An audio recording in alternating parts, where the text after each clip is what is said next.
एक बहुत ही सुंदर जंगल था। उस जंगल में एक भूतिया नाग आ जाता है। वह जंगल में रहने वाले सभी पक्षियों के घोंसलों से अंडे उठा उठा कर खा जाता था, जिसके कारण जंगल में रहने वाले सभी पक्षी बहुत ही परेशान और डरे हुए थे।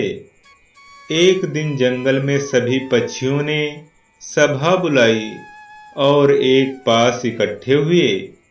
तभी एक पक्षी कहने लगा, अरे भाई, हम लोग उस भूतिया नाग से परेशान हो चुके हैं। वह हम सबके अंडों को उठाकर खा जाता है और हम सब उसका कुछ भी नहीं बिगाड़ पाते। अगर ऐसा ही होता रहा तो हम सभी पक्षियों को ये जंगल छोड़कर भागना पड़ेगा। सभी पक्षी बहुत ही दुखी थे। वे सोच रहे थे कि इस भूतिया नाग से कैसे छुटकारा पाया जाए। तभी सभा में बैठा मिट्ठू तोता कहने लगा, सभी लोग चिंता ना करो, इस सांप से छुटकारा पाने का कोई ना कोई उपाय अवश्य मिलेगा। इतना कहकर वह तोता वहां से उड़कर राजा के राजमहल की ओर जाने लगा।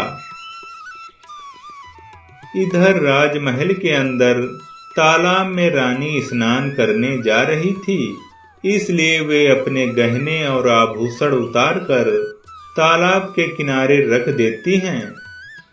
थोड़ी ही देर में वह मिट्ठू तोता वहां आकर रानी के गले का हार अपनी चोंच में दबाकर जंगल की ओर जाने लगा।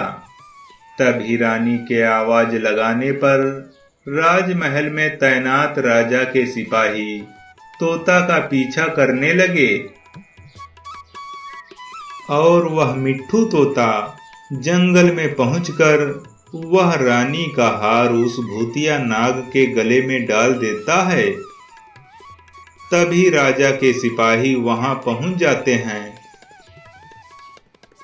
अरे देखो देखो, वो रहा रानी का हार।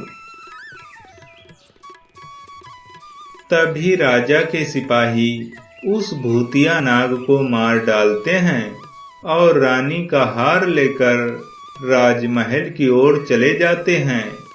इधर जंगल में भूतिया नाग के मर जाने से सभी पक्षी नाचने और गाने लगे।